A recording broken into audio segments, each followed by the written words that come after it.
Greetings. So I was actually surprised by the result.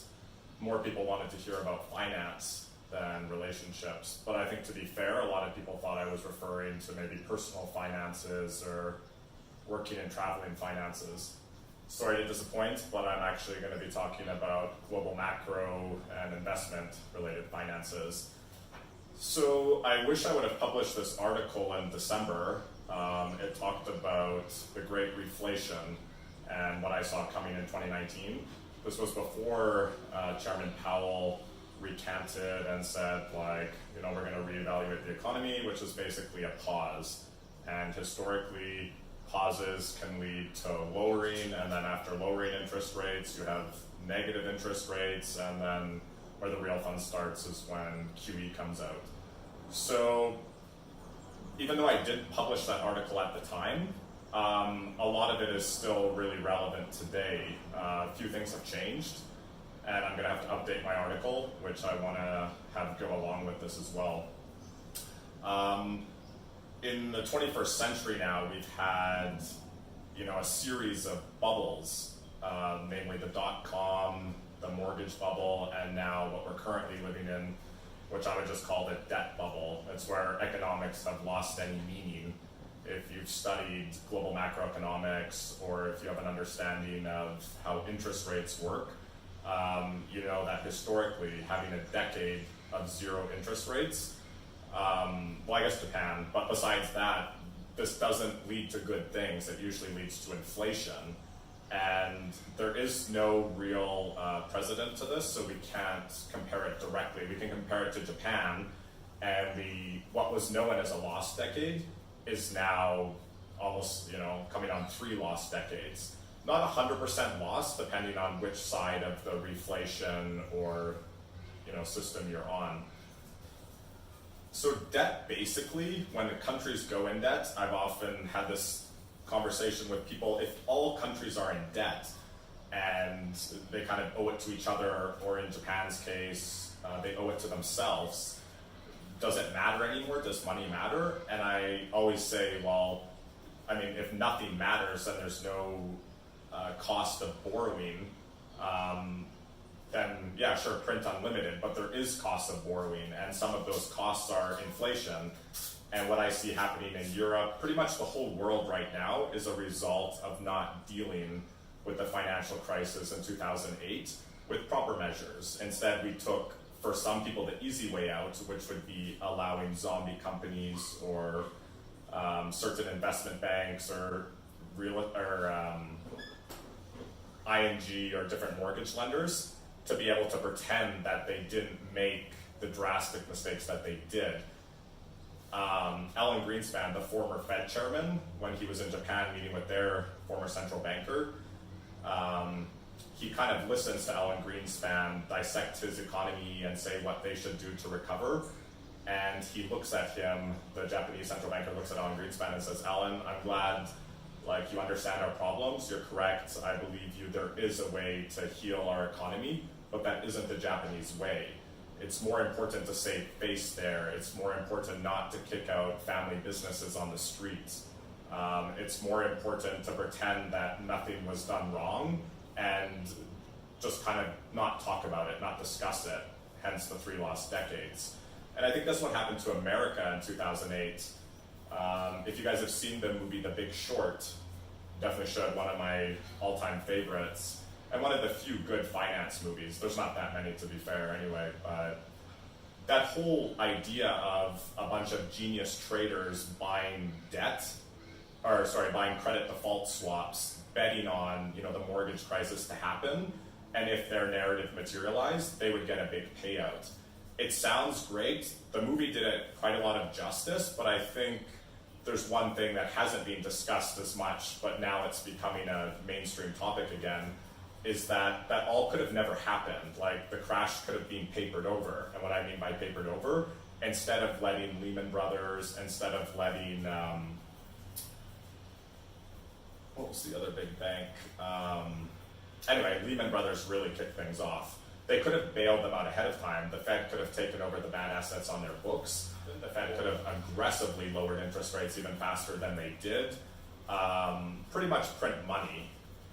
If you really want to stop stocks from collapsing and you have a printing press, you use it. As Charlie Munger likes to say, when your only tool is a hammer, you view the world as nails. And I think that central bank policy in 2019 is all the central banks in the world have kind of aligned themselves by saying like, well, like we're all in debt. If we all devalue our currencies, then no one's better off, or no one will really know what we're up to, or kind of we can get away with it. Our errors are going to be hidden. And there's one small problem. There's things like Bitcoin, precious metals, natural resources, things with a finite supply that tend to appreciate in value as the monetary value of a dollar or a peso or a dinar goes down. So while it may be that all countries' currencies are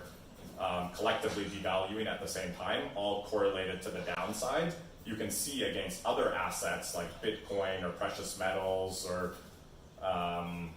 anything with a finite supply, that those things will go up in price. So the whole idea and concept of the Great Reflation is you invest into assets that historically do well in inflationary times, because you have a government right now that is really boxed in. They're telling you on one hand, we're going to normalize interest rates. And a lot of people bought that narrative. And I wrote about that in 2016, and I called it the Fed's bluff cycle. If you're the Federal Reserve, let's say, playing at a poker table, and you have a 2-7, and you're raising, and people are like, oh wow, he must have something, or what's he doing? This is suicide. Especially when you're playing with someone who has a larger stack than you. So I think right now it's apparent that the Fed is holding a 2-7, and the gig is up. Like, people are calling their bluff now. Gold started to move. Bitcoin, people who are saying Bitcoin is, dead, I'd like to remind them that Bitcoin in 2009 didn't exist.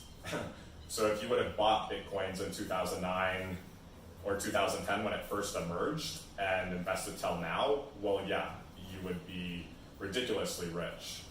So I think every year that central banks don't take care of their citizenry, what I mean by that is if people don't care about the value of a dollar, then you're going to have these altcoins or alternative currencies that will serve a purpose. So I don't think Bitcoin's going anywhere. Again, digital gold, finite supply, and it's taken on a life of its own now. I think it's survived already its roughest period, and now it's a very decentralized network that, unless all the internets in all countries of the world or all computers turned off mysteriously and never came back on, well then sure, we're back to a barter system and you want to be having gold. But in other cases, I think where that doesn't happen, Bitcoin is somewhere that is a prudent place to park some of your money. And if you don't understand it, check it out online. It's not that hard to understand the basics of it by reading the Wikipedia page.